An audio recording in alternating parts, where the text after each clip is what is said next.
What the hell just happened? This is the Blacklist. You have soldiers in 153 countries. Bring your troops home. The Blacklist. The Blacklist cannot be stopped. All right, I'm gonna make an idiot out of myself right now. I'm here with Maxime Beland. That's good. All right! I practiced about 8 times. I'm a bit in awe, because this guy's like one of the dudes in video games. I'm like, oh my god. But we're talking Splinter Cell Blaklist. And I was very intrigued by this game when it was first announced, because it's like, how? How do you make a Sam's back game? You know, Conviction did this, by the end. It's like, He's done. done! Yeah. How does he come back? It's a good question. It was a big stress actually when we started and we sat down in a meeting room downstairs actually in the new studio. It was a big question. We needed to find something that was motivation for Sam to come back, and not only to save the country again, but also we needed a personal motivation. So we've put Sam at ground zero of the first Blacklist attack. You've really thrown the gauntlet down, like right from the beginning of the game, like, boom, we're back! This is the Blacklist. You have soldiers in 153 countries. Bring your troops home. In the presentation, you talked about not wasting the player's time. Yes. And I kind of went, yes! What the hell just happened? I mean, that sounds like a very simple concept, but executing it, I'm sure wasn't as simple. So what went into designing from that point of view? Well, I think it came from different perspectives, different. I'm as a game designer, I'm a problem solver. And sometimes you play another game and you get frustrated, and a good example is main menus. Why do we have main menus? Do we really need a main menu? Blacklist doesn't have a main menu. It's Right. one game. It's a game about Sam Fisher being the leader of Fort Echelon and stopping the Blacklist. It's a game about the team that's starting as a dysfunctional team that's finishing together to stop the Blacklist. But it's also a game that's about the player doing what he wants when he wants and always getting rewarded when he's doing that. So we came up with some really cool things that I'm really excited about. But after every mission, you go back to the plane, and at the center of the plane, you've got the SMI, the strategic Is that a interface, CIA which is safe house? basically a They big detain- table iPad, if we want, where we're showing the player all the content that's available to him at any time. So we're showing you on the map, solo missions, your next solo missions. We're showing you your co-op missions that you can do. A lot of our co-op missions are also playable solo. So if you don't have a friend online, you can play solo. But if a friend joins in and you're playing solo, he's going to see you playing on his SMI, if you're friends, and he's going to be able to join your game, right? And same thing for you. If you've got a friend playing alone, a co-op mission, you can join in the same way you start a single player mission.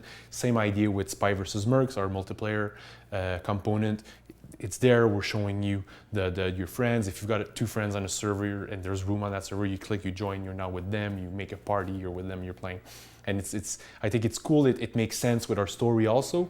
And what I'm excited about is that we have this economy system that's rewarding you for how you play, and that money, it's not like we have single player money, co-op money, and Spy vs. Mercs money. We have one money, it's the Fort Echelon money, it's Sam's money, it's your money, and regardless of where you play, you can spend that money wherever you want. Now that's that innovation people talk about in video games, that, innovation's this thing that nobody quite understands. Yeah, the industry drives change, but no one forced you to do that. That was your personal thing. And so from an innovation perspective, how far can you push, your player, the industry, whatever, in terms of those changes so that they'll follow you? Well, I think it's always stressful because you never know if it's gonna work until you're playing it, Right. or you're play testing it and you're getting feedback. And there's the Wayne Gretzky quote that Steve Jobs uses, which is, "I don't skate where the puck is, I skate where it's gonna be," right? And that's always a scary thing because you're never sure if it's gonna be there or not when you're going, right? But at the same time, I think I like I said, as a game designer, I like to solve problems. So me, when I play, if I've got a frustration, I like to pause the game and think about how would I solve this? You know, why is this game ignoring the fact that I spent 15 hours in single player, and when I start multiplayer, I'm level 1 with no money, I can't do anything. Why are they doing that? I just gave them 15 hours of my life. I could have went to the movies instead. I could have read a book. Now, like, they're ignoring me, so it's 2 games basically. I'm not liking this. How do I solve this? Is there a way that we can make this better in our game? Or so I like doing these things. I like puzzles. So yeah, I mean, you don't know, you take risks, and you hope that sometimes you can. I think it's interesting. Sometimes we have a bad idea and we work on it so much that it becomes good, you know. And sometimes you have a great idea and you know it's good, but you're working on it and you can't make it work. And then sometimes you just need to accept that, like, okay, we're gonna toss that away, and maybe next project, we're gonna be able to solve that problem. Now that you brought up an interesting point, we've moved as an industry from gamers and non-gamers to just people, and you're competing for the same eyeballs as Superman, the Wolverine, Pacific Rim, all those big blockbusters. Has that changed your viewpoint as a developer, or is that just caught up to your vision? I think I probably still use the word player or gamer, but I'm to me, everybody's a player. You know, we don't call people that watch moviegoers or something. We call them humans, right? So I think on that side, I think there's that. Everybody plays games now, so we don't need a special word for them anymore. But at the same time, I think it's you never know. You never know what the future comes, it's fun because, you know, at Ubisoft we're creating the future in a way also, right? We're playing other games, so it's exciting, I guess. It's exciting. Now, I mean, you've got a big team on this game. This isn't the days of 9 guys in a room anymore. This is 3 teams on, you know, 2 continents. What's the challenge in working with, you know, Shanghai, Montreal, Toronto? That's got to be a challenge in itself. You need your own SMI to make this game. I wish. I can tell you what I really wish I had as a gadget later. But for them, I think the number one challenge is communication. Yeah. Communication is the hardest, and that's why I sit 2.5 meters from Alex, because he's the producer on the game and we interact all the time.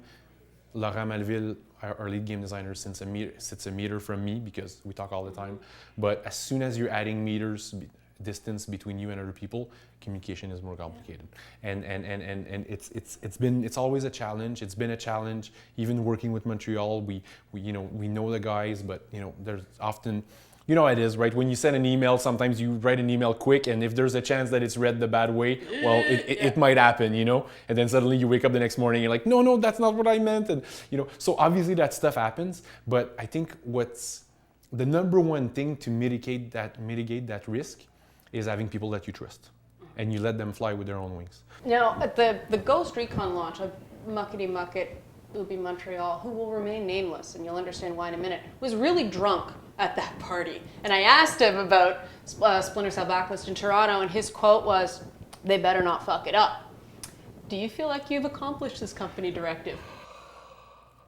I don't know. The reviews will tell us. The gamers will tell us. I mean, you know, we've done the best we could, you know. And every game, you're asking me at probably the worst moment, you know, for me as creative director, because it's not I don't have control anymore, right? It's like we're at a point where they won't let me comment, they won't let me talk to the programmers anymore, you know.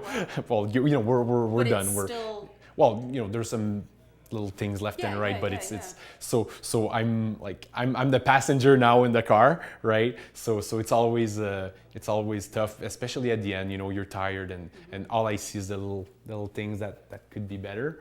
But I think the feedback we're getting when we get people to play is great. We were at Comic-Con 2 weeks ago, and again, the feedback was amazing. People were coming like, "Oh my God, this is really cool," and you know, so yeah, I hope people enjoy the game. That's all I can do right now. Do you ever have any, as the creative director, any "what would Sam do" moments, like me with my knee? The reason I'm here is somebody punked me on a Sam Fisherism. It's very easy to know what Sam would do. Sam would do better than what we would.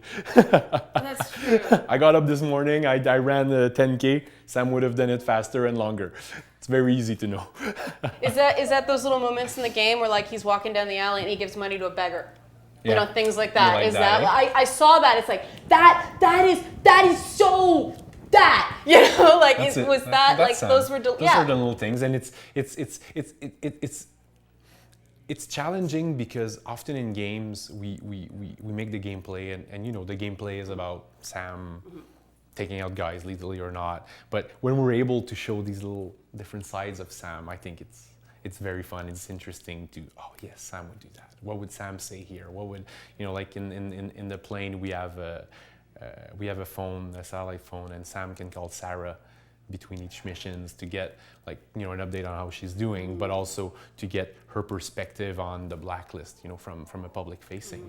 And those were great to write because it's a little moment between Sam and his daughter. I think about the sacrifice that Sam has done, the sacrifice that Sarah was forced to do, by growing up basically without a father.